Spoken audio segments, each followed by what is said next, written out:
Ok.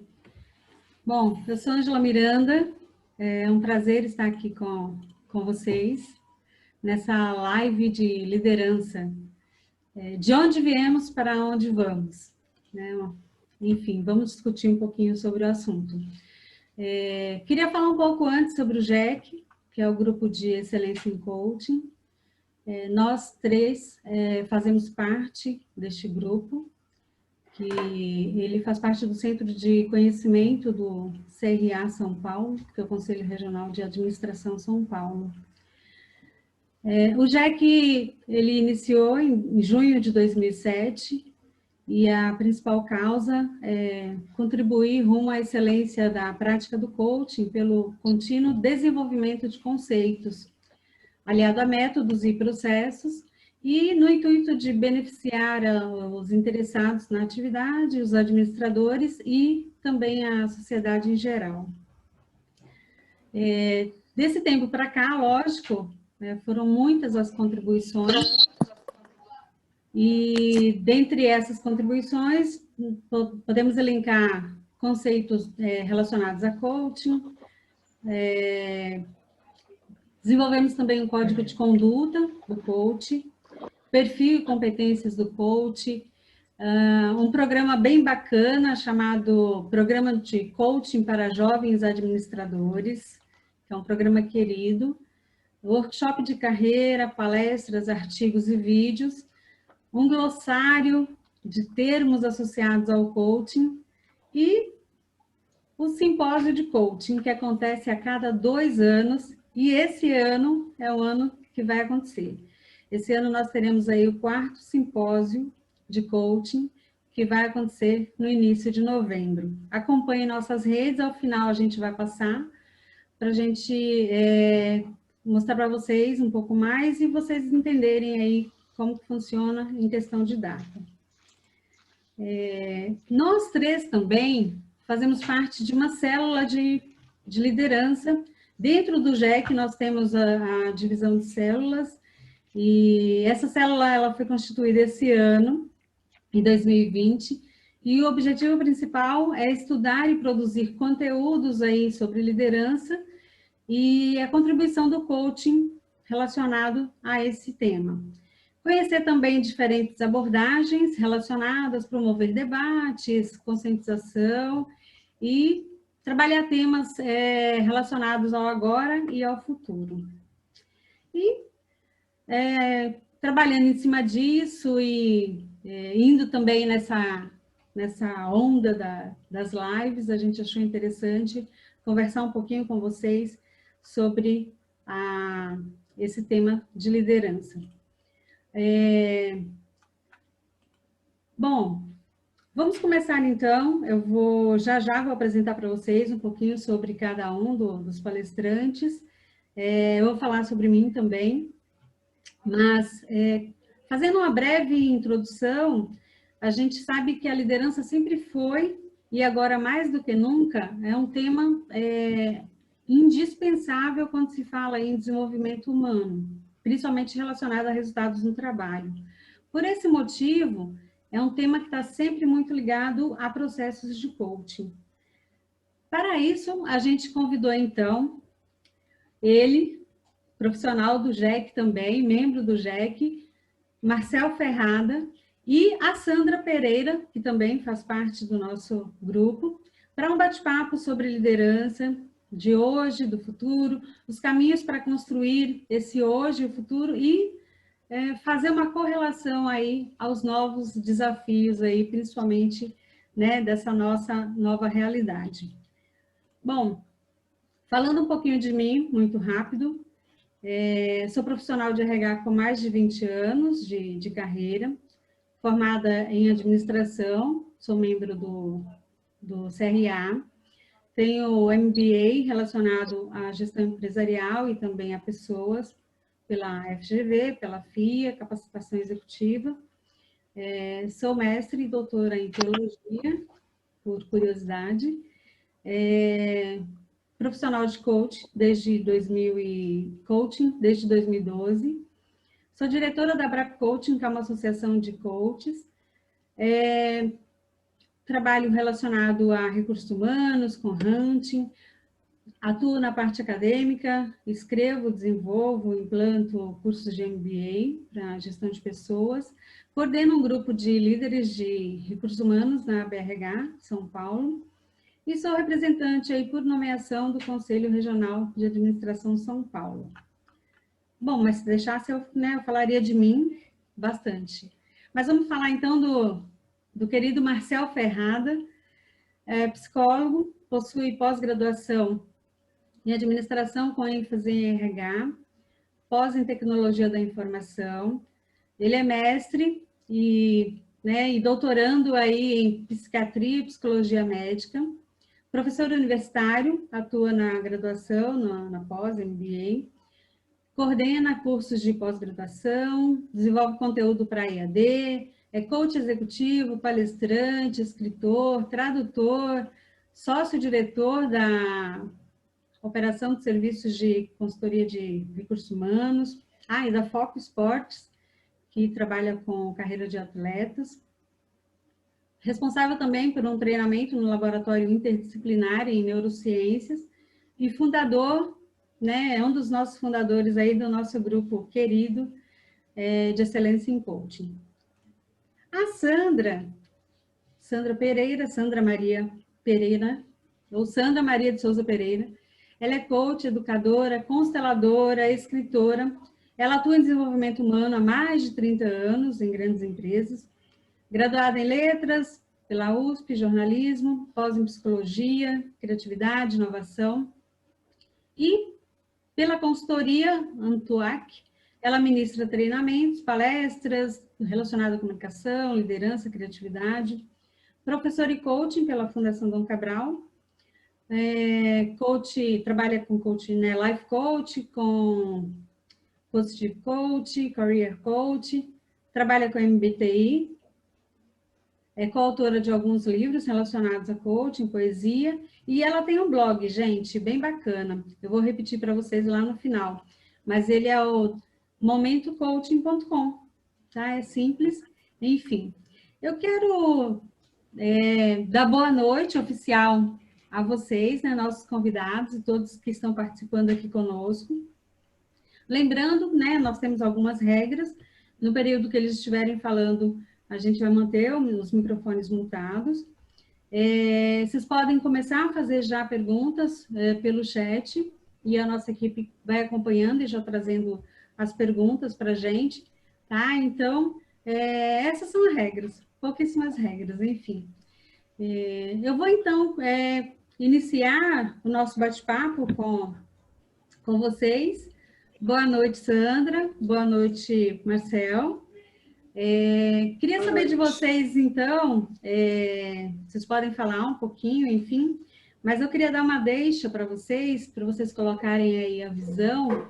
Nesse momento, assim, de tantas incertezas, essa questão de transformações, trabalho remoto, home office, filho em casa, filho fora de escola, enfim, e principalmente relacionado ao mundo corporativo, a questão de liderança, quais são os principais desafios que a gente vem enfrentando aí, a gente enquanto líder, ou os líderes, enfim, ou os líderes que a gente conhece.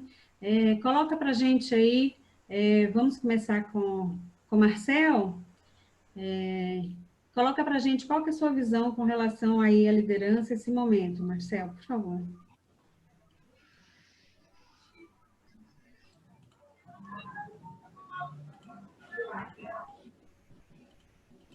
Microfone, Marcel. Desligando. Está me Ok, ouvindo? agora sim. Oi, muito bem. Oi, boa noite. Boa noite, Ângela. Obrigado pela apresentação. Prazer estar aqui com vocês e passar esses minutos que temos de maneira agradável e construtiva, né? Na verdade, eu tenho uma visão não glamurosa e pouco romântica em relação ao futuro, o pós-pandemia das lideranças, né? E sustento isso começando com uma história, né, da Alice no País das Maravilhas, né? Alice, quando cai no País das Maravilhas, se encontra no meio da trilha com o gato e ali se pergunta onde eu estou. E o gato pergunta, de onde você vem? Né? Ele diz, eu não sei. Não adianta saber onde você está, né? Não vai entender também nem para onde vai. Né? Então, isso me remete a explicar um pouquinho o que sustenta meu lado não romântico. Né? Se nós pensarmos na pré-história, no homem pré-histórico, né? Onde ele teve que se valer pela força física e para fazer frente a toda intempérie, para todas as ameaças decorrentes, né, para sua subsistência. Lembrando que o homem pré-histórico, o nosso ancestral, vivia no máximo 23, 25 anos. Né? Ele não estava no topo da cadeia alimentar. Por que é isso? Porque o cérebro deste homem, nosso ancestral, ele se desenvolveu com base no negativismo, né? E com base na sobrevivência. Então, é um cérebro atencional, né? E negativista. Né? Atencional porque ele tinha que estar atento a todas mudanças de ambiente, a todo e qualquer barulho decorrente, porque isso poderia significar vida ou morte. Então, o cérebro se torna atencional, né? E negativista porque o raciocínio ele não se dá de forma lógica, o raciocínio irracional, na verdade, né? É na tentativa de sobrevivência. E se nós chegamos onde nós chegamos, em função desse cérebro que se desenvolveu com base na estrutura de sobrevivência. Luta e fuga. Né? Ele não passa, em função desse movimento de luta e fuga, né? Ele começa, então, a perceber que ele precisa fazer frente a todas as ameaças. Né? E aí, claro, a corpulência física, né, a agressividade se torna decorrente da sobrevivência. Né? Anos mais se passam e ele começa a perceber que, vivendo em sociedade, ele consegue sobreviver um pouco mais. Né? Então, ele ganha uma sobrevida quando vive em bandos. Né? Contudo, aí começamos a ter outro problema. O que acontece quando você junta macho-alfas dominantes? Né? Fica a briga pelo espaço, fica a agressão, fica a questão de sobressair e prevalecer sobre os demais. Tá? Novamente, a força física, a agressividade, eles vêm se tornando um ponto crucial. Então, você vai ter dentro desse bando alguém que vai, de alguma forma, me afrontar, aí vou para a luta, porque ele vai querer esse espaço, né? E aí aquela ideia de que quem sobrevive leva tudo. O outro ou morre e não leva nada, ou ele, se ferido, ele é banido do bando. Ou seja, este homem ele é dado à própria sorte, que inevitavelmente, em função das ameaças, ele vai morrer. Né? Então, nós começamos lá na pré-história, né, a ideia da força física, da agressividade como forma de sobrevivência num cérebro negativista e atencional. Não é? Portanto, o nosso cérebro não foi feito para amar, né? Sobrevivência. Vamos andar um pouquinho para a história e vamos lá nos tempos medievais. Né? No tempo medieval, você vai ter uma situação do tipo, se eu não sou rei, então posso ser amigo do rei. Né? E aí poder ter direito e prevalecer e ter ganhos em função desse conhecimento. Né? Podemos também dizer que se eu não tenho força física para fazer frente ou ameaçar os meus inimigos, eu tenho dinheiro, compro exércitos. E, através dos exércitos, eu invado países, territórios, anexo e acabo, de alguma forma, ampliando o meu território. Portanto, aí nós temos duas estruturas de poder iniciais, que é a força física e o poder econômico. Tá? E as coisas vão seguindo nessa direção. Né? Lembrando que quando o ser humano se sente ameaçado, né, o cérebro ele aciona mecanismos que produzem adrenalina. Né? Adrenalina, isso para uma resposta rápida, para uma resposta a uma ameaça, né? Então ele vai atacar ou vai se defender, ou vai fugir, né? Luta ou fuga. Na verdade, se o inimigo está longe, existe a possibilidade de lutar ou fugir. Se o inimigo está muito próximo, né, que não dá tempo de fugir, então o afrontamento, o enfrentamento é inevitável. Né? Então, a adrenalina ele funciona muito rapidamente para o indivíduo atacar e se defender. Lembrando que as pessoas, no momento elevado à adrenalina, mesmo machucados, eles não sentem, eles continuam aí fazendo frente a toda essa situação para se configurar ou ter um desfecho desejável, pelo menos esperado. Né? Então, essas coisas nos remetem à forma de como o nosso cérebro funciona em relação a sentimentos de ameaça. Toda situação, quando muda, e o momento da pandemia também nos remete a uma situação não controlada, de insegurança e instabilidade, isto também me possibilita a reação de medo, e aí a ideia também da manutenção da luta e da fuga. Né? Neste caso, eu tenho que levar em consideração que, em função dessa evolução histórica, né, que nós temos ao longo do tempo, né, o nosso cérebro serviu para me dar a sobrevivência e, nesse sentido, então, ele reage. Né? Então, ele vai, de alguma maneira, usar isso para poder se defender e conquistar os seus espaços. Tá? Se formos pensar, né, essas questões de modelos mentais que, de alguma forma, são criados, temos que citar também Jung. Né? E o Jung nos traz um conceito bastante interessante que se chama inconsciente coletivo.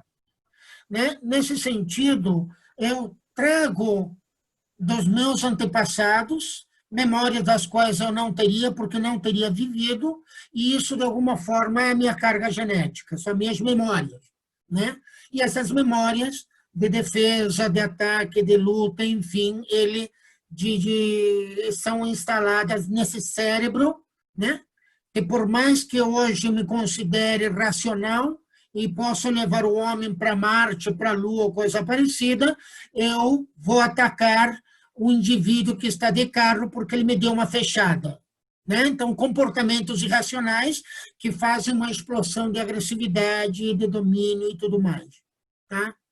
E hoje, hoje, novamente, a questão da insegurança, da instabilidade, esses mecanismos afloram. Né? Essa ideia de que eu tenho medo de perder o emprego, eu tenho medo de não dar resultados ou dar conta dos meus trabalhos, né? Eu vou oprimir os meus colaboradores. Lembrando que as empresas vão precisar recompor os seus ganhos, se não o seu caixa, né? Ou tentar, de alguma maneira, querer ganhar novamente o dinheiro que tinham antes da pandemia, os lucros exorbitantes, enfim. Então, aí eu remeto a outro consultor, o Ishak Adizes, que ele fala de 4 papéis do gestor, né? Um deles é o papel de produtor, né? Então, neste momento, acredito que este papel vai ser mais demandado, produzir, dar conta para poder ter fluxo de caixa, para poder gerar a roda e assim a economia. Menos o administrador, menos o empreendedor, menos o integrador, mais o produtor. Nesse produtor, a ideia de entrega. Então, eu tenho que entregar. E para entregar, eu preciso cobrar da minha equipe. Né? E cobrar da minha equipe implica em submetê-los a uma pressão em função dessa estrutura de poder que eu tenho enraigado ao longo da minha essa história que se construiu. Né? Então, aquela ideia, se a empresa tem que demitir alguém antes você do que eu. Então, eu vou criar uma estrutura de defesa que vai fazer com que essas coisas funcionem desta maneira. Né? Também eu tenho que citar o Bauman, Zygmunt Bauman, um filósofo que fala sobre a organização mundo líquido, né? Ele tem ali os 44 pontas do mundo líquido, né? 44 cartas do mundo líquido moderno, né? E ele trata de uma sociedade que é uma sociedade conectada e, estando conectada, desconhece a privacidade, né? Não entende, enfim, a intimidade como conceito, né? Então fica tudo muito invasivo. O profissional está trabalhando à distância em home office, colocando o computador dentro da sala, a esposa passa, aliás, acredito que o Michel Teló, ele teve essa experiência quando estava numa live, a esposa sai do banheiro embrulhado coberta numa toalha, né? Então, são coisas que as chefias, as empresas, as pessoas já estão entrando no teu espaço íntimo. Essa invasão, né, acaba acontecendo. Ele comenta, ele fala nessas cartas, né, que há um predomínio do eu. Esse predomínio do eu no mundo líquido não reconhece o outro. E o não reconhecer o outro, eu passo a invadir. Né? Então, é uma situação complicada e nós não estamos, de alguma forma, preparados, não estamos, de nenhuma forma, prontos para lidar com essa situação. Né? Apenas estamos com mecanismos internos prontos, que é luta, fuga, medo, instabilidade e insegurança. Né? As pessoas vão continuar exercendo esse papel, até porque, se não fosse o ranço histórico, tem um sistema educacional que essas pessoas vivenciaram. Né? Nesse sistema educacional, né, as mensagens que os pais transmitiam há 40 anos atrás era alguma coisa do tipo: o mundo é dos espertos. Né? Se você quiser fazer alguma coisa, faça você mesmo. Né? Então, se você apanha e chega chorando na rua, você vai sair e vai bater. Porque nós, da família XYZ, não levamos desaforo para casa.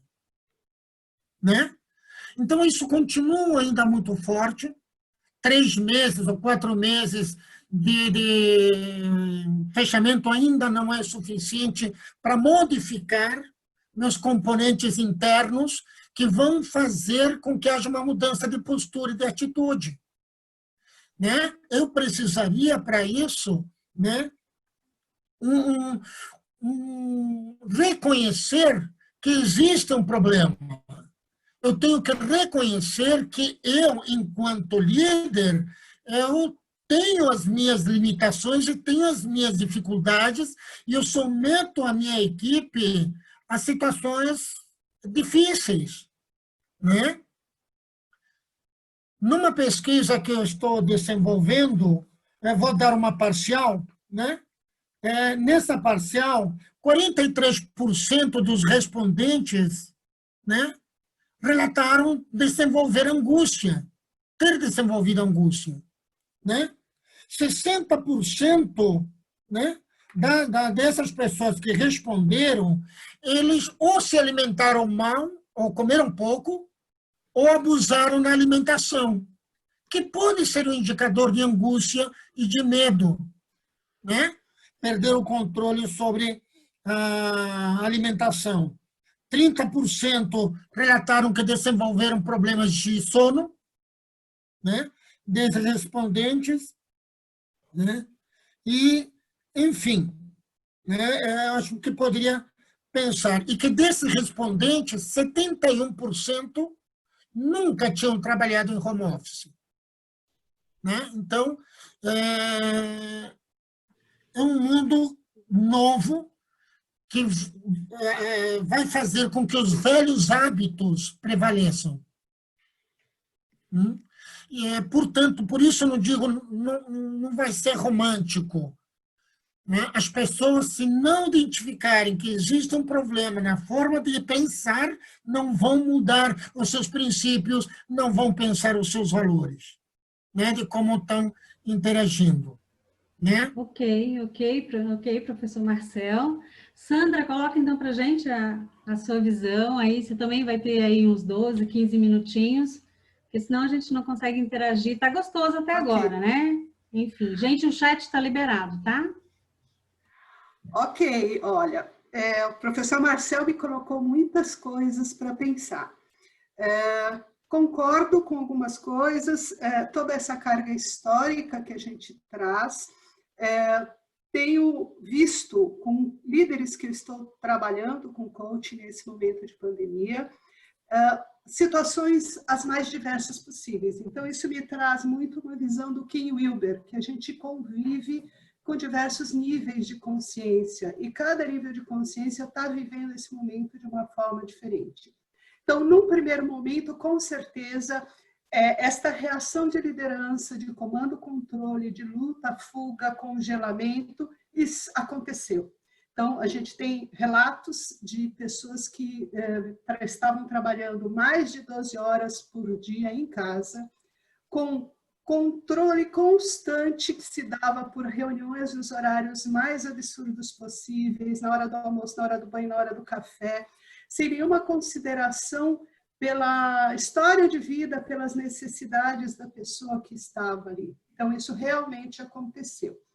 O que eu vejo também é que na nossa história de humanidade, além de toda essa carga da pré-história que nos faz ter esse tipo de reação, nós temos também um histórico de espécie que evolui, um histórico de espécie que muda conforme a necessidade, através do quê? De entender o ambiente, de ver aquilo que está sendo necessário, através da criatividade, através da evolução.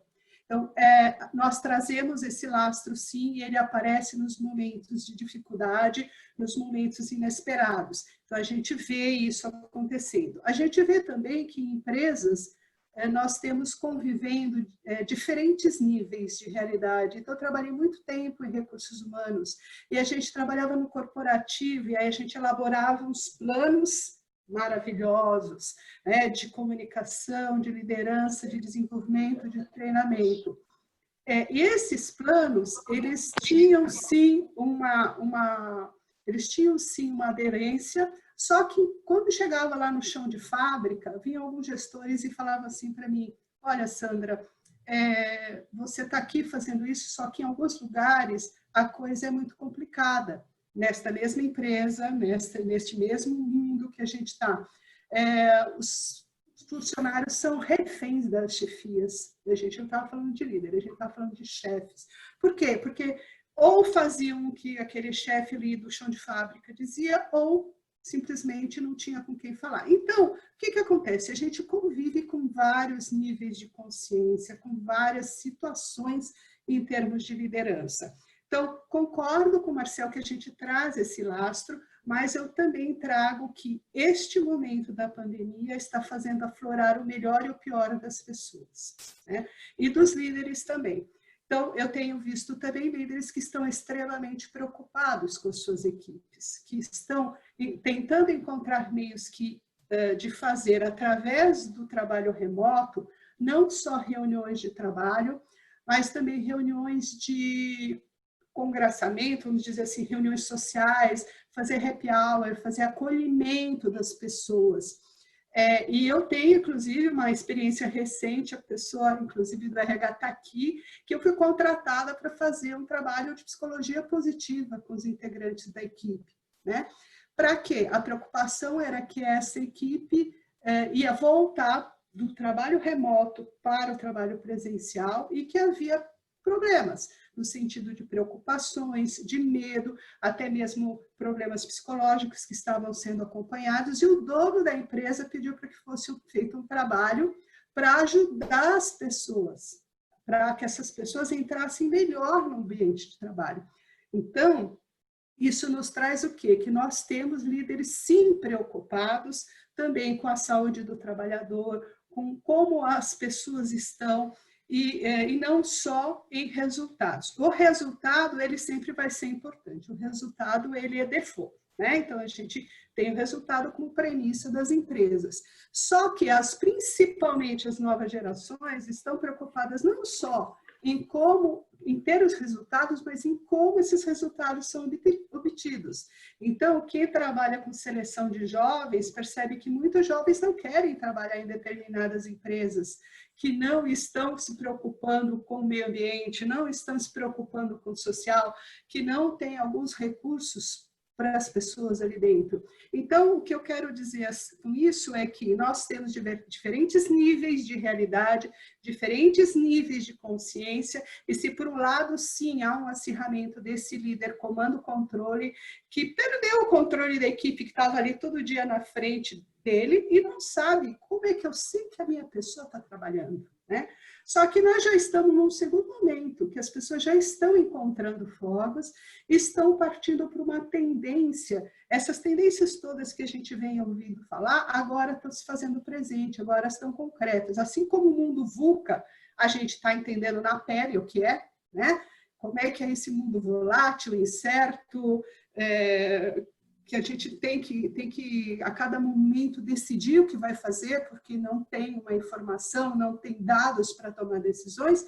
Da mesma forma, as pessoas estão percebendo a vantagem e a necessidade da liderança participativa, da liderança colaborativa, da liderança positiva e de uma liderança mais humanizada. Porque se eu não conheço o meu colaborador, se eu não sei as dificuldades que ele está passando para trabalhar em casa, eu não posso querer que ele tenha resultados muito bons. Então, a necessidade da empatia se tornou muito mais importante nesse momento. Então, todas essas lideranças que a gente vinha falando, que se resumem para mim numa liderança humanizada, elas estão se tornando obrigatórias. Porque se você não tiver isso, você não vai conseguir resultados dessas pessoas. Você vai ter pessoas, como disse o Marcel, doentes, pessoas sob pressão de estresse. Então, não é só porque eles são legais, mas é porque eles estão vendo que é necessário para que a gente tenha um resultado e para que as pessoas estejam bem. Então, o que eu trago é essa questão, esse andamento das preocupações com as pessoas, isso está se tornando obrigatório, está se tornando uma nova necessidade. E essa questão da empatia, eu lembro de uma frase do Lenin, que ele fala assim, estamos todos na mesma tempestade, mas não estamos todos no mesmo barco. Então, a partir do momento que as pessoas estão trabalhando de casa, com realidades sociais, de moradia, familiares, até de ter um computador ou não, diferentes, eu como líder, eu tenho que conhecer essas realidades e eu tenho que ajudar. Então, tem exemplos de empresas que estão cedendo, aspas, cedendo, mas levando para as pessoas cadeiras ergonômicas, computador, pagando internet. Por quê? São recursos de trabalho. E se eu não sei que as pessoas têm essas dificuldades, eu não sei que resultado eu vou ter lá na frente. Então, isso está sendo obrigatório. Então, eu entendo, sim, que há todo esse lastro histórico, mas também eu tenho essa história da gente como espécie que encontra caminhos, que encontra soluções e que o caminho agora passa por colaboração, empatia, espírito comunitário, espírito social. Então, essa é a minha visão hoje de liderança e que começa a fazer aflorar a necessidade de todas essas lideranças. O Martin Seligman, que é um dos fundadores da psicologia positiva, ele fez um estudo para o governo dos Estados Unidos que chama Beyond Money, em que ele fala das premissas para o governo trabalhar, ter uma agenda de governo voltada para a positividade, para a psicologia positiva. E ele prova, por A mais B, em cima das pesquisas, que tanto em empresas como cidadãos que têm bem-estar e positividade no trabalho, elas são pelo menos 30% mais produtivas. Então, é uma questão também utilitária, é uma questão também de resultados, mas que passa por aí, passa por ter um espírito mais humano no que se refere à liderança. Então, essa é a minha perspectiva, e concordo com o Marcel, mas eu acho que como humanidade nós temos mais história ainda, nós temos mais superações a relatar, né? E muitos exemplos de solidariedade. Então, acho que são visões que se complementam. Angela. Ok. Muito obrigada, Sandra. Deixa eu só fazer um teste. Fabiola, você está ouvindo agora? Fabiola?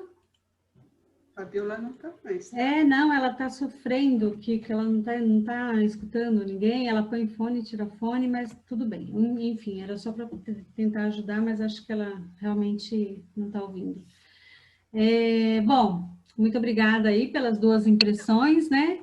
Nós temos aqui, professor Sandra, nós temos algumas questões que foram colocadas no chat, e tem uma pergunta minha também. Eu vou fazer uma minha, tá? E depois eu faço uma relacionada aí aos pedidos de vocês. Queria entender, então, com relação à competência, né? O que vocês podem colocar para mim com relação... quais as competências e atitudes que esse momento, então, ele tem pedido e tem exigido das lideranças? Pode escolher qual um dos dois, ou os dois, enfim, fique à vontade. Fazer jogral. Vai lá, Marcelo. Bom, é claro que não quero só deixar uma visão, uma percepção negativista de todo o processo, mas trazer alguns números me parece também interessante. Lembrar que 2020, pela Organização Mundial da Saúde, seria o crescimento da angústia e depressão no ambiente de trabalho, né? O mal do século estaria sendo colocado exatamente com mais de 300 mil casos, né, por ano, né? Um crescimento que não vai mudar por 3 ou 4 meses. Essas pessoas que estavam no comando, criando ambientes insalubres, vão continuar no comando e estão no comando neste momento, né? Então, quando nós falamos em competência, primeiro eu vou ter que falar da resiliência do indivíduo dentro do ambiente de trabalho, se reconstruir, se refazer, né? Se tornar um co-criador. Ele não criou a situação. Agora ele precisa se criar em cima dessa situação. Ele tem que fazer frente a tudo isso, né? Tem que aprender a se organizar, aprender a ocupar o seu tempo da melhor forma possível, né? De poder, enfim, fazer entrega, vai ter que trabalhar em equipe, em grupo, trocar mais com as pessoas, né? Enfim, levando em consideração que quando eu retornar para o ambiente de trabalho, sem ter uma vacina, né, eu vou ver o outro como alguém que pode me infectar. Então, isso vai criar um medo ainda maior. Né? Essa questão do cérebro atencional e negativista, ele vai pensar no pior. Né? Então, ele vai ter que trabalhar essas questões dentro de si. Então, o autoconhecimento é muito importante, para ele poder, então, a partir daí, ele conseguir armas e ferramentas de poder fazer frente a toda essa situação. Né? O que mais eu poderia falar em relação a protagonismo? né? Há uma necessidade de não esperar que alguém lhe diga o que ele tem que fazer, mas ter que assumir riscos por isso, né? Não é uma situação fácil, né? Então, ele vai ter que reconstruir a partir dessas mudanças, enfim, né? Lembrando uma outra questão também que você colocou, Sandra, e gostaria de trazer, né, de que o mundo requer posicionamentos diferenciados, como compaixão, gratidão, empatia e tudo mais. Claro que eu acho isso extremamente fundamental, né? Mas acredito que isso seja muito mais presente em jovens do que em pessoas de gerações anteriores, né? E eu vou citar alguns eventos, né, para tornar mais consistente o meu argumento. Na década de 80, década de 90, crises econômicas, crises de petróleo, várias crises. Aquele pai que trabalhava e saía todo dia e que levava trabalho para casa e não tinha final de semana, ele foi mandado embora da empresa, sem pestanejar, né? Na década de 90, nós tivemos ceifados vários executivos. O filho, que estava ali dependente desse pai provedor, ele se viu tendo que largar tudo. A escola de inglês, a escola particular, como hoje está acontecendo. Novamente, se repete a quantidade de pessoas, acho que 20% cresceu o número de matriculados em escolas públicas nesta pandemia. Então, ele começou a perder coisas, né? Esse jovem, ele não quer mais a vida para si. Então, este filho gerado na década de 80 e de 90, que viu a família entrar num processo de deterioração em relação ao poder econômico, ele diz, eu não quero trabalhar nessas empresas. Então, essa ideia de escolher onde eu quero trabalhar, o que eu quero fazer, ele também vem remetido a essa situação que ele vivenciou e de que a empresa ele não se preocupa ou não lembra da história que ele construiu dentro da empresa. Na necessidade, ele vai ser demitido. Ele vai ser colocado para fora. Só que naquela época nós tínhamos a opção de um indivíduo desempregado ir para fazer uma franquia. Hoje, quem está sofrendo? Quem trabalha no comércio, que fechou, que não tem fluxo de caixa suficiente. Então, é um novo modelo que está sendo criado e provavelmente as questões sejam muito mais digitais do que nós vimos na década de 80 e 90 com o crescimento de franquias. Tá? Ok, muito obrigada, então. Então, Sandra, eu só vou dar uma ressignificada, então, uma reconstruída na pergunta para você, porque o professor falou bastante, ali a gente entendeu um pouquinho. Então, me fala com relação assim, o que a gente pode imaginar para o futuro, né, que ainda temos de construir, quais seriam as competências e atitudes, né, que a gente, como líder ou os líderes, precisariam desenvolver, no caso. Que aí você dá dá um complemento. Complementando, então, o que o Marcel falou, a respeito das competências. Primeiro, o futuro vai ser construído e nós não temos a mínima ideia do que vai acontecer. Então, vamos falar do agora, porque é agora que a gente vai começar a construir essa excelente oportunidade de ter uma liderança que, de fato, tenha mais empatia, conheça mais, confie mais nas suas equipes, até porque está sendo obrigado a isso. Então, confiança é uma questão. A resiliência, que o Marcel falou, é extremamente importante. Lembrando que a resiliência passa por duas coisas muito importantes. Primeiro, esperança, no sentido de saber, ver que é capaz, que é possível haver uma mudança e que eu tenho uma parte nisso, que eu sou capaz de ajudar essa mudança a ocorrer. E, além da esperança, esse que a gente chama de sentimento de dono, que é as pessoas todas envolvidas em fazer alguma coisa acontecer, né? Todo mundo preocupado com isso. Então, a resiliência, a comunicação transparente, então, entender o que as pessoas estão vivendo, conversar com elas, ouvir, a resiliência, a comunicação transparente, a questão da criatividade e inovação cada vez mais. Então, tem algumas competências que já estavam sendo apontadas como supercompetências e que agora elas estão despontando. A maioria são soft skills. Então, a comunicação, a criatividade e a inteligência emocional, ou a consciência, a inteligência social, que é eu me conhecer, eu entender por que eu estou ficando irritado nesse momento, por que as coisas estão complicadas e o que está acontecendo do lado com as outras pessoas. Essa empatia, que eu já falei algumas vezes aqui, que está dentro dessa questão da inteligência social, da inteligência emocional, e principalmente, eu como líder também percebi a minha vulnerabilidade. Eu tenho de ter essa humildade de dizer eu não sei, ou eu não sei como nós vamos fazer, vamos pensar juntos. Já acabou, já tinha acabado e agora acabou de acabar o líder super-herói. Então, eu tenho que me apoiar nas minhas equipes, ajudar as pessoas a crescerem, porque sem elas, cada vez mais, eu não vou fazer nada.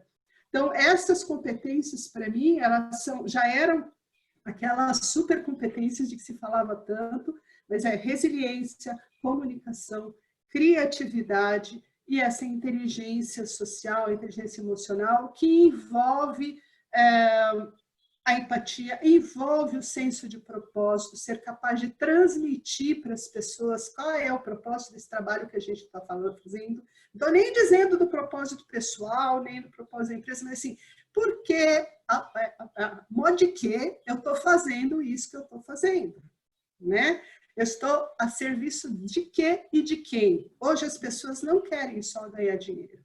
Óbvio que num momento de urgência, emergência, isso é extremamente importante, mas elas querem fazer isso com um senso de porquê, um senso de propósito. Então, eu acho que essas competências são aquelas que hoje se fazem necessárias, que estão extremamente importantes, obviamente com tudo que a gente já conhece de capacidade de organização, rapidez, flexibilidade, cada vez mais, e que o Marcel falou, o mundo digital, então a gente tem que encontrar o caminho aí pelo digital, mas baseado nessas competências mais humanas, que é assim, é o ser humano trabalhando com o ser humano por um propósito de preferência humana. Então, eu acho que é isso que tem que ser construído.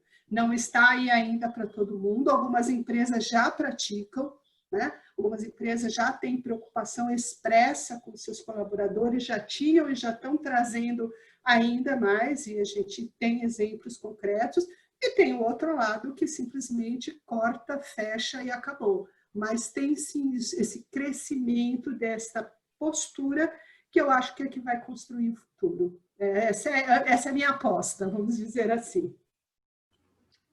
Muito bem. Bom, deu para entender aí que a gente tem bastante trabalho, né? E a empatia, a gente percebe que realmente muitos estão desenvolvendo até em função do momento, né? Sandra, tem uma pergunta da Sônia, direcionei para a Sandra porque já tem uma para você na sequência, professora.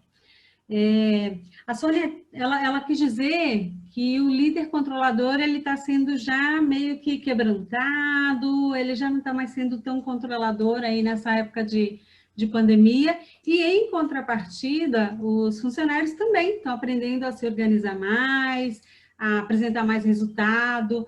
Ela quer entender qual que é a visão aí, então, sua, né? E depois eu vou fazer uma para o Marcel, relacionada a essa visão que ela teve. Que sentimento que você tem? Você sentiu isso? Enfim? Exatamente, aquilo que eu comentei no início, que os líderes, eles começaram a se organizar, a aprender a lidar com essa situação, principalmente trabalho remoto, né? Que é uma coisa que todo mundo queria fazer, mas ninguém bancava, porque, como é que eu vou controlar? Como é que eu vou saber? Porque eu ouvi isso, como é que eu vou saber que as pessoas estão trabalhando mesmo, né?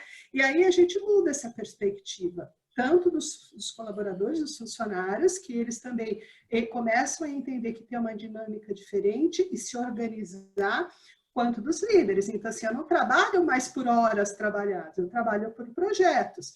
E eu vi isso acontecer recentemente, com algumas pessoas com quem eu fiz coaching, que eram líderes e tinham, obviamente, que responder a um líder.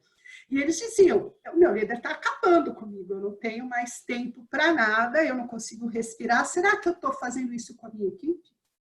Eu não quero fazer isso com a minha equipe. E aí a conversa deles, não era a minha conversa como coach, eles foram conversando, era um coaching em grupo, era assim, bom, eu só consigo não fazer isso com a minha equipe se eu conseguir ir para cima comunicar e negociar, e explicar que tem coisas que não dá, que a gente vai ter que fazer acordos de trabalho, né? Acordos de convivência. Então, assim, ou tem horários que eu tenho que ter para minha família, ou até mesmo para o meu exercício físico, porque essas coisas todas ficaram um pouco irrelevantes. Já que está em casa, não tem horário, trabalha todo horário. Só que isso foi bem no começo. Depois, as pessoas começaram sim a se organizar e, como eu disse, se preocupar com fazer reuniões para entender o que estava acontecendo com as pessoas. Não eram reuniões de trabalho, eram happy hours virtuais, com música, com como é que você está precisando de alguma coisa, de verdade. E não foi foram vários. Então, eu entendo sim que esse comando-controle ele já vinha caindo em alguns lugares, e agora, com essa situação, ele tende a ser obsoleto, ele tende a se tornar obsoleto, porque vamos ter que trabalhar numa perspectiva mais colaborativa, com confiança nas equipes, e para isso eu tenho que passar para a equipe qual é o propósito daquele trabalho, qual é o que é para ser entregue. E se a pessoa não está preparada, essa pessoa tem que ser preparada. Em tudo aquilo que quem é de RH pregava lá atrás, né? Desenvolver as equipes, dar mais autonomia, criar mais protagonismo. A gente fala essas coisas de RH, parece que a gente está falando coisa antiga, né? Todo mundo já sabe, só que não. Essas eram as coisas de quem estava um pouco à frente. Nas empresas isso ainda não estava acontecendo. Hoje eu vejo que há uma possibilidade muito grande disso passar a acontecer na maioria das empresas, até por necessidade, né? Então tem algumas coisas que são uma pressão do que está acontecendo. E as pessoas que já tinham essa tendência estão encontrando espaço para colocar isso em prática, né? Voltando a esses líderes com os quais eu trabalhei, alguns falavam assim, eu já queria fazer isso, só que eu não conseguia, e agora eu estou tendo esse espaço.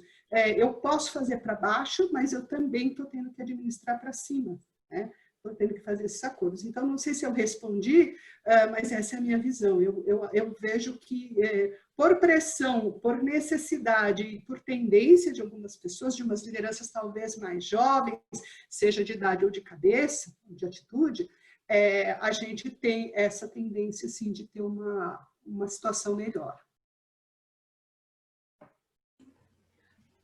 Obrigada, Sandra. Vou deixar você com uma lição de casa aí para você ir pensando. O Pedro perguntou para a gente como que, né, onde a gente vai achar esse líder aí, super-homem, com tantas competências, as exigências aí do futuro. Vai pensando o que você pode responder para o Pedro, que você sabe que o Pedro vai ele vai na veia, né? Foi no foco. Mas, professor Marcel, o Prado, ele trouxe aqui para poder te instigar, porque ele gosta, né, da coisa no detalhe. Ele falou que você falou da fuga, da defesa, mas ele queria que você falasse um pouco da espécie que congela. O que é isso, do congelamento? Você entendeu? Essa é uma outra resposta, mas na maioria das vezes ele está contido nos animais, né? De ficar parado, imóvel, como se fosse um congelamento, fingir de morto, né? Digo que é mais presente em alguns tipos de animais, porque quem apresenta o congelamento é o caramujo, né? Que ele se pratica, algum tipo de caramujo como se petrificasse, né? E consegue, desta maneira, enganar o seu agressor, né? Eu não sei se conseguiria com meu chefe dar de jogo sem braço, congelando no meio de uma pressão por resultados, né? Fingindo de morto, né? Dentro do ambiente organizacional, acho que luta e fuga vai ser a resposta desenvolvida e desempenhada. Eu concordo com Sandra em relação às empresas, líderes, enfim, mas eu faço uma restrição dizendo que apenas são ilhas de excelência, né? Lembrando que nós precisamos recompor lucro. Todas as empresas, na maioria, pelo menos, né, tiveram prejuízo. Nós tivemos a Bolsa de Valores caindo a 60 pontos. É bem a verdade que hoje está a 100, né? Mas caiu a 60, né? Algumas poderiam ter sumido. Eu vou precisar pressionar por resultados. E não tem talento que fique. O talento, hoje, ele está sem muita opção. O talento hoje está sem muita opção. Eu concordo, sim, que a empresa não demite o talento. É o talento que demite a empresa. Só que hoje ele não tem muita opção. Está todo mundo quase que parado. Vai ter uma ou outra movimentação pontual. Eu quero ver como vai ser essa mobilidade quando as empresas começarem a produzir e nós chegarmos a um patamar bastante satisfatório, como talvez sendo a quarta ou quinta potência econômica do mundo. Quero ver se esses talentos continuam sendo algemados com gemas de ouro nessas empresas. Obrigado. Ok, professor, muito obrigada. Eu tenho uma pergunta de ouro, né? Vão guardando aí os dois, porque assim, eu quero fazer o fechamento perguntando o papel do coach, tá? Com toda essa movimentação, tá? Vamos até instigar, porque aqui a gente tem alguns coaches, né? Enfim. Pensem aí como que a gente faz esse fechamento falando do papel do coach, né? Do coach com tudo isso. Só quero registrar, então, que o Diogo, ele comentou aqui com a gente no chat, que na concepção dele, o importante para a retenção de talentos é trabalhar questão de bem-estar dentro das empresas, né? Enfim. E agora com essa coisa híbrida, né, de home office, enfim, precisa ver como que as empresas vão se antenar em cima disso. Marcel, também a Vera comentou que você é determinista, né? E aí queria entender um pouco sua visão aí com relação dessa coisa de controle, criatividade, mas nesse ínterim aí a gente já falou um pouco de controle, então acho que Vera está tranquilo, né? A gente, enfim, a gente pode seguir. Bom, a Lucila, nossa colega, ela gosta também de lançar, né, a pergunta no ar. Ela quer entender aí como que as empresas vão trabalhar essa questão do olhar humano, né, ou se é uma coisa aí da boca para fora. E indo nessa linha também, nós temos, vamos já aproveitar, temos uma pergunta aqui da Rosane, para a Sandra, especificamente, né? Como a previsibilidade está bastante prejudicada neste momento, como os líderes, né, do board, eles estão lidando com isso, em termos de falar, né, vai descendo, falando para os demais níveis, que não sabe como que vai ser o futuro, né? Enfim, quais medidas adotar, enfim, né? Como que... a pergunta dela está relacionada à moral. Como que o superior ele está conseguindo elevar a moral aí do pessoal mais para baixo, dos níveis? Olha, eu posso falar dos exemplos que eu tenho visto, né? Eu conheço alguns líderes, CEOs, com os quais eu trabalho, que estão nesse momento com dificuldades em algumas áreas. Outros, apesar das dificuldades, estão tendo lucros, né? Então, tem setores muito prejudicados, mas tem setores que tiveram que se reinventar nesse momento. E acabaram gerando algumas oportunidades de negócios. Então, dando um exemplo, uma empresa que começou a trabalhar com aspersores para a indústria de plantação, agricultura, e começou a usar isso para fazer higienização dos ambientes, entradas de fábricas, entradas de empresas. Então, assim, rapidamente eles conseguiram se reinventar e eles conseguiram transmitir isso para as equipes, né? Essa questão do moral. Essa é uma situação positiva. Algumas outras empresas que tiveram que fazer redução de salário, redução de jornada e até mesmo mandar pessoas embora, conseguiram, o board conseguiu fazer a comunicação no sentido de dizer, olha, isso é necessário para manter a empresa viva, e conseguiram comunicar isso.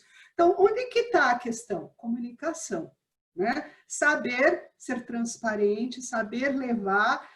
Tem dificuldade, sim, né? Algumas empresas fecharam, algumas empresas mandaram pessoas embora, situações extremamente difíceis, mas sempre a grande questão é como você faz isso. O que pode ser muito duro, e a gente tem, não vamos ser, como disse o Marcel, românticos, né? Tem muitas coisas ruins acontecendo, mas também tem coisas muito boas, e empresas sabendo lidar. E aí, a comunicação não é uma coisa que essas pessoas construíram agora.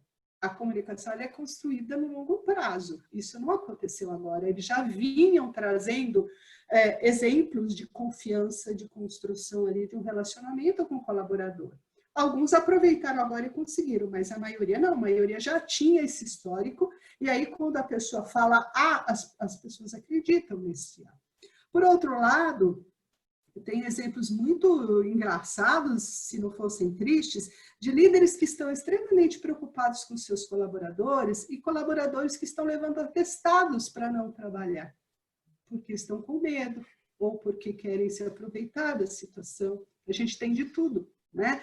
E aí os líderes super assim, gente, nós estamos fazendo tudo que está dentro do alcance, até fazendo trabalho de apoio psicológico, apoio social nas casas. Então, isso é um extremo positivo e que algumas pessoas não correspondem. Então, assim, quando eu falo dos diferentes níveis de consciência, eu quero dizer isso mesmo, que a gente tem tudo junto ao mesmo tempo convivendo. Né? Agora, como constrói isso, eu acho que é ao longo do tempo. E eu acredito muito nessas competências aí de comunicação, de confiança, de ter verdade no que é transmitido, dentro, obviamente, das regras do jogo corporativo, que a gente conhece bastante. Então, essa acho que era a pergunta de quem? Da Rosane, né? Isso, da Rosane. Então, assim, entendo que é uma construção que não é agora. E tem uma grande questão que eu bati ali, que vai um pouquinho dentro do que o Pedro falou, perguntou, como que a gente vai criar esse líder, né? De onde encontra o super-homem? Mas a gente não está falando de super-homem. Né? Um dos aspectos que eu coloquei é a vulnerabilidade. Então, eu não faço isso sozinho, né? Eu faço isso com a equipe, apoiado na equipe. Se eu voltar para a ideia do líder super-homem, eu vou cair de novo, eu vou ter grandes problemas. Então, é o líder que está junto, é o líder que necessariamente não sabe mais, ele sabe alguma parte e ele consegue congregar as pessoas, ele consegue trazer as pessoas para um objetivo. Então, eu estou falando isso de pessoas que eu vi fazer isso. Então, é o que eu acredito, mas eu vi isso acontecer. Como eu vi acontecer todos os contrários que a gente puder trazer. Então, acho que é ser humano, né? É um líder ser humano, que tem as suas questões e que sabe dizer eu não sei, e que vai buscar informação, e que pede ajuda, né? E que não tem vergonha de fazer isso, e não tem medo de perder o controle e o poder por causa disso. Isso não é fácil. Eu acho que essa é a grande questão. Porque quando a gente pensa no que o Marcel falou, dessa questão do luta, fuga, poder, que a gente traz historicamente, eu numa posição de liderança, seja uma posição oficial ou oficiosa, eu abrir mão de dizer que eu sei tudo, é um processo interno muito pesado, muito forte. Né? Então, eu acho que aí tem um trabalho que entra um pouquinho depois na pergunta da Ângela sobre o coach, né? Como pode ajudar, mas eu volto nisso. Eu acho que eu não respondi a da Lucila. Você podia repetir a da Lucila, Ângela? Não sei se eu passei ali pelo da Lucila. A Lucila, ela é uma pessoa objetiva, né? Ela quer que você fale como que não vai ser da boca para fora o negócio, né? Como que as empresas vão efetivamente trabalhar o olhar humano. Enquanto der resultado. Não é da boca para fora, é assim. Hoje, dá resultado se eu conseguir trazer as pessoas para mim. Porque se eu não trouxer, temos hoje a questão das empresas que não estão bem, mas temos também falta de talentos. Então, na hora que tiver uma mínima retomada, eu perco os meus talentos se eu não fizer isso direito. Então, para mim, assim, pelos estudos que estão sendo mostrados, se a gente não trouxer as pessoas e não envolvê-las, vai ter resultado, talvez, no primeiro momento, mas na sequência eu perco essas pessoas e eu deixo de ter resultados. Então, eu acho que é isso que vai garantir que aconteçam essas mudanças. É uma necessidade que está se desenhando. Isso é o que a gente está vendo aí no mercado, pelo menos nas empresas em que eu tenho atuado dos diversos níveis. Né? E também nos coaches individuais, pessoas que estão saindo, entrando em empresas e saindo, aproveitando. Eu saí, fiquei sem emprego, vou me reinventar, e aí, você tem dinheiro? Eu não tenho, mas eu vou fazer. Então, assim, pessoas que estão ras-le-bol, como diria o francês, né? Então, aproveitar o momento vai sair pelo saio, né? Ok? Então, acho que, não sei se eu respondi, mas essa é a minha visão. Acho que é isso mesmo. A Vera não fez a inscrição do dog dela e ele está assistindo, gente. É incrível. Que fofo. Esse cachorro. Ele participa, ele não faz inscrição, não pede licença, não assina a lista de presença, é um espetáculo. Enfim.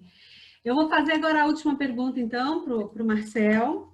E depois, né, Sandra já vai pensando. Aí, enquanto a Sandra fala, eu quero que o Marcel também vá pensando para a gente fechar aí essa percepção aí do coach, né? Trabalhando o coaching em cima desse movimento todo. O Prado, ele trouxe para a gente que, assim, ele tem aí a vivência, né, de 2 guerras mundiais, e ele falou que a diferença entre, né, as guerras mundiais e a pandemia é que naquela ocasião o pessoal tinha para onde fugir, né?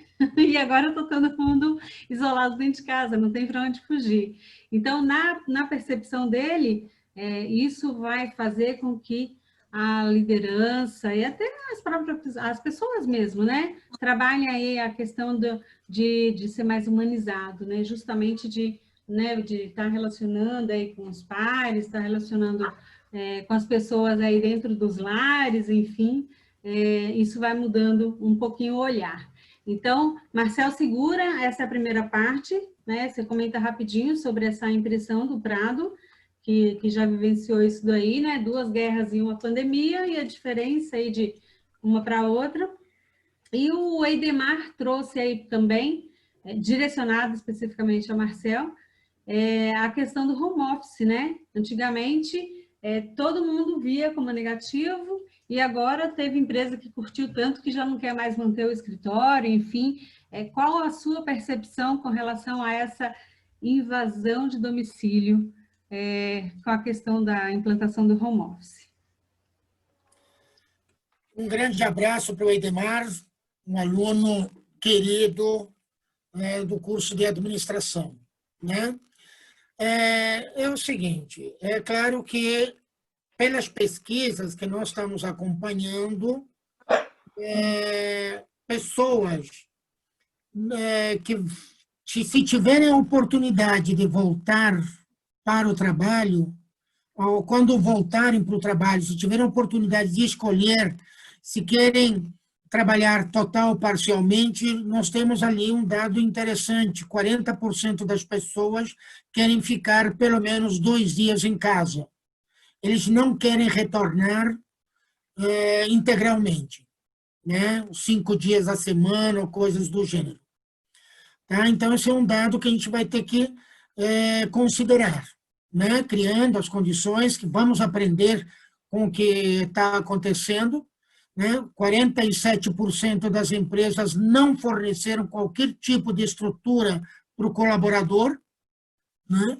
Ele tendo que contratar uma internet mais marruda, tendo que comprar cadeiras mais adequadas, tendo um gasto adicional que ele teve que assumir, o trabalhador. Tá? Então, acredito que essa experiência vai nos ajudar, inclusive, a formatar novos modelos de trabalho, tá? Considerando essas necessidades. Uma outra questão também que se põe é que as empresas tinham resistência, né, com relação ao trabalho remoto, né? E ainda acredito que leis trabalhistas precisarão ser alteradas e modificadas para que isso aconteça. Nós já temos ações, né, como na Petrobras, né, que isso gera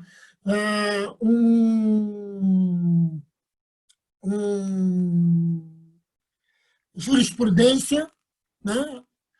Funcionários da Petrobras estão cobrando da Petrobras, e a Petrobras perdeu, vai ter que reembolsar o trabalhador para a compra de equipamentos, né?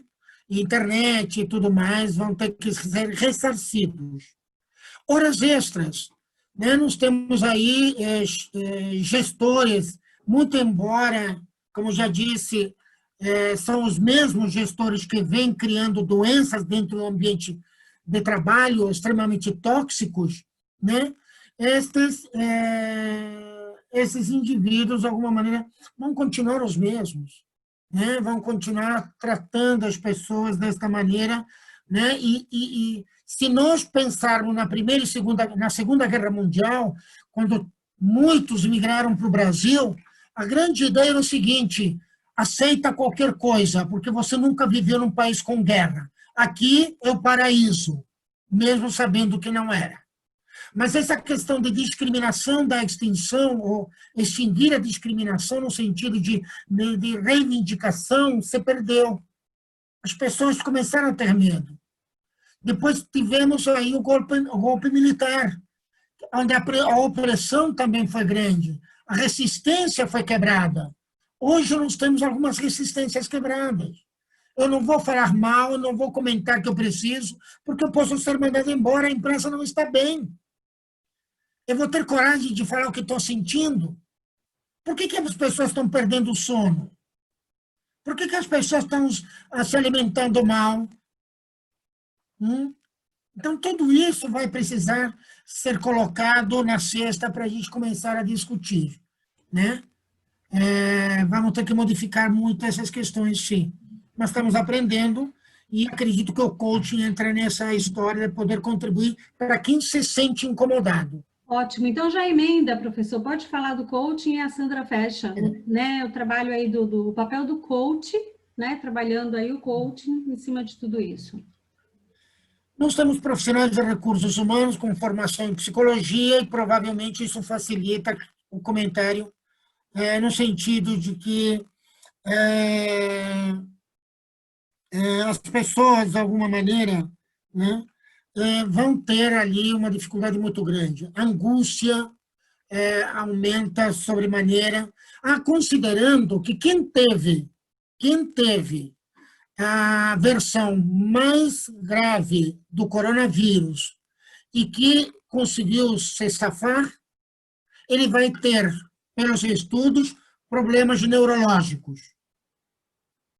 Tá?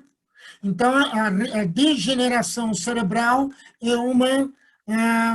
uma vertente que os psicólogos vão ter que tratar, e isso também no ambiente de trabalho, isso também poderá acometer, né? Vai trazer uma série de questões.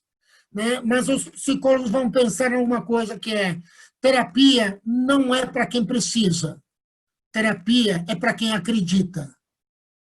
Porque se eu vou pensar em precisar, todos nós precisamos. Mas por que não todos fazem?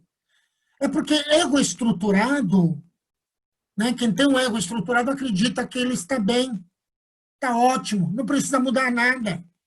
Ele encontrou a fórmula de sucesso.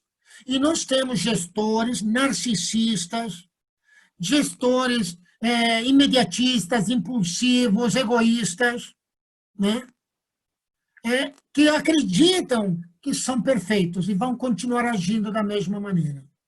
Aquelas pessoas que se sentem incomodadas, como aquele gestor que disse, se meu chefe me trata assim, como que eu estou tratando minha equipe? Aí que nós entramos. Aí que é dando toda uma possibilidade para se reconstruir, se refazer, escolher os caminhos que ele acredita ou que, de alguma maneira, ele se via impossibilitado de caminhar. Né? Então, acredito que o coaching ele tem um papel muito forte, muito grande neste momento, durante e pós-pandemia, né? Criando condições de um espaço de conversa. Né? Se o presidente da empresa não pode chamar a sua equipe e dizer, olha, estamos mal, não sei o que fazer, ele vai colocar medo na equipe inteira. Então, ele não comenta. Quanto mais alto na estrutura, mais isolado esse indivíduo se sente. Aí vai entrar, então, a ideia de ver se esses medos, se essas angústias são verdadeiros ou não, e aí talvez o trabalho com coaching experiente, enfim, possa dar encaminhamento para essas questões. Né? Acredito que o coaching é uma necessidade que tem de se reafirmar numa condição como a que nós estamos passando. Ok, muito obrigada. Obrigada. Depois que a Sandra falar, rapidinho, né, eu volto a você, professor, para poder fazer aí sua impressão final. Sandra, então, fala para a gente aí o que você pensa com relação ao papel do coach, né, com relação a tudo esse movimento, né, VUCA, essa VUCA, enfim. O papel do coach, para mim, ele é cada vez mais importante, né? Claro, a pessoa tem que estar pronta, tem que querer, tem que entender que é necessário. Então, isso que o Marcel falou, eu acho que é um pressuposto. E como é que o coaching entra? Tem várias possibilidades. Eu entro com autoconhecimento, né? Quem sou eu agora? Quem são as pessoas que trabalham comigo? Como é que eu reajo neste momento? Como é que eu faço a leitura deste cenário? Né? E como é que isso está me impactando? E está me impactando não só nos meus resultados de trabalho, mas mais profundamente nos meus valores, né? Naquilo que eu acredito, naquilo que eu quero construir para mim, que eu quero construir para a minha família, que eu quero construir na sociedade e no trabalho. Então, o coaching para mim entra primeiro no autoconhecimento, como eu funciono, como eu me comunico e depois como é que eu lido com as outras pessoas, né? E isso de uma forma muito concreta, né? Muita gente acha que se conhece e quando vira as costas é totalmente diferente. Então, primeiro é fundamento autoconhecimento. Depois, aprender a comunicação, né? Tudo isso que eu falei dessa competência. Então, o coaching ele pode ajudar a pessoa a entender como se comunica e como ele constrói uma comunicação mais transparente, mais assertiva. Depois a inteligência emocional, falei dela assim, mas como é que eu trabalho o conhecer as pessoas, me conhecer, conhecer as pessoas, ter empatia, desenvolver essa visão, né, que é importante, sistêmica, como eu impacto o outro, como é que o outro me impacta. Então, tudo isso o coaching faz. Como é que eu desenvolvo flexibilidade, como é que eu desenvolvo resiliência.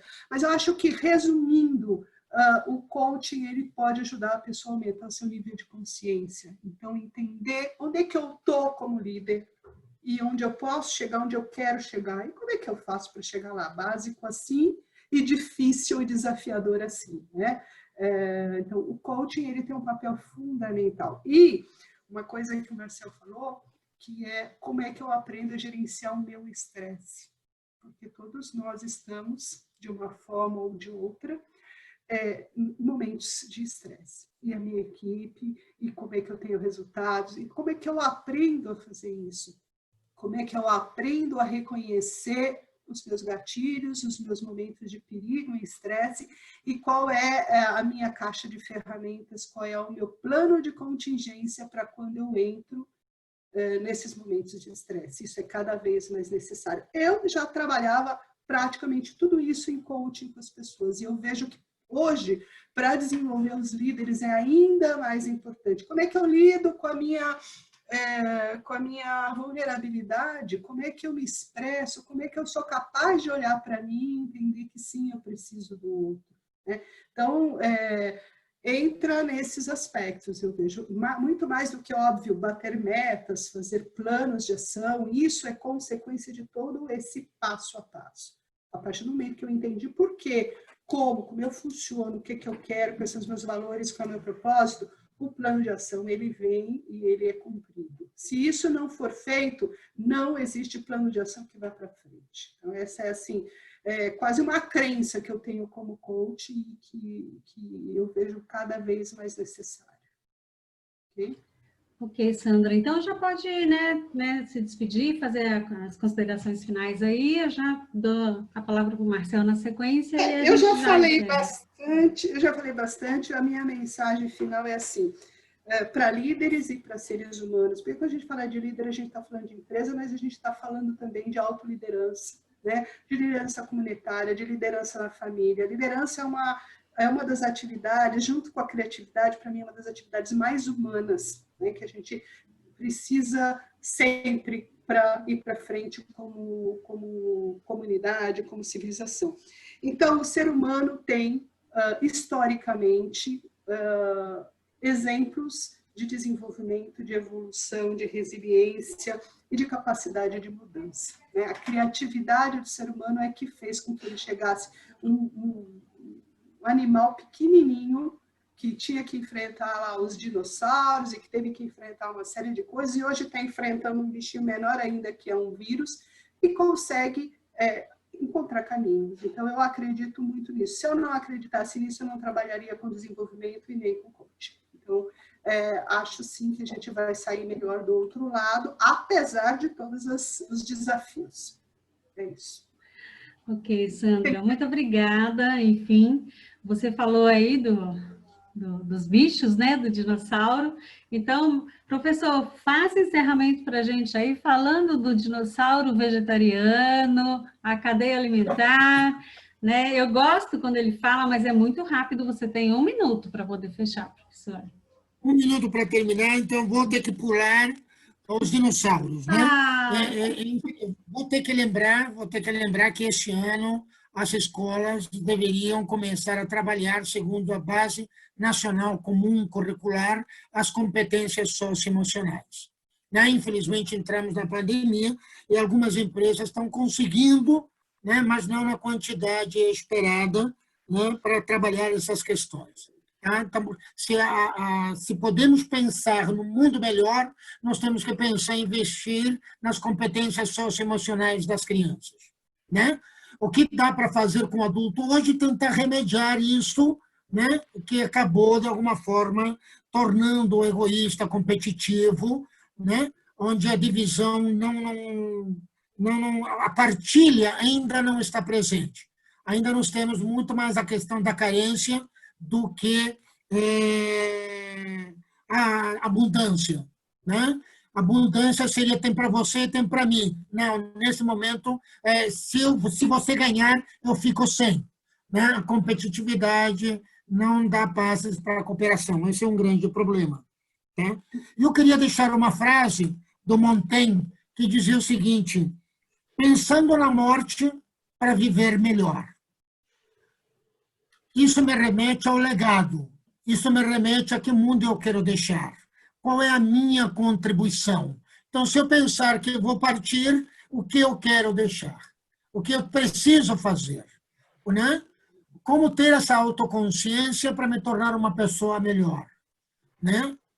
Então, acho que essa reflexão, esse incômodo, se faz necessário. Tá bom? Okay. Foi um prazer. O prazer é nosso, né? Enfim, pena que não fez aí a questão lúdica, mas assim, eu quero agradecer a todos vocês que estiverem e aguentaram ficar até o final. A gente fala, viu, gente? A gente cortou assim mais do que metade do material e eu quero repetir aqui uma meia dúzia de palavras que eu achei bacana, que a gente falou aqui repetidamente. Nós falamos de confiança, vulnerabilidade, a questão de autoconhecimento, a questão da inteligência social, a questão da empatia, né? Empatia foi bem falada, e duas que eu gosto, que são, né, legado e propósito. Né? Então, assim, a gente está numa época realmente muito difícil, muito complicada, e nosso trabalho aí é justamente tentar trabalhar essa questão, né, de ser mais humano, de trabalhar, desenvolver o nosso lado humano, né? E falando em humanos em casa e liderança em casa, aqui a minha liderança, né, manda quem pode, obedece quem tem juízo, a mente mais forte mandando a mais fraca, e é meu filho mais novo, caçula, que é o líder da casa, enfim. Eu quero fazer aqui o agradecimento, mostrando para vocês os nossos... Aqui tem que vender, né, o peixe. Vamos lá. Olha que bacana, gente. Olha. Lembrando, então, a vocês que nós teremos aí, em novembro, o nosso 4º simpósio. Vai ser entre 3 e 5, a gente está vendo aí a questão das datas, né? Qual que vai dar certo. Acompanhem, então, nossas redes para saberem a data correta. Agradecer, então, a Marcel Ferrada, aqui está o contato do LinkedIn dele, mas coloca lá, Marcel Ferrada, consegue achar, Sandra Maria de Souza Pereira, né? Conseguem achar também, e o meu vocês não precisam achar. O mais importante aqui mesmo é a questão do endereço do JEC, né? O endereço das nossas páginas aqui também nas redes sociais, e justamente para vocês acompanharem aí quanto que vai efetivamente acontecer no nosso 4º simpósio desse ano. Temos muitas novidades aí para acontecerem. Tá bom? Então é isso, gente. Muito obrigada mais uma vez.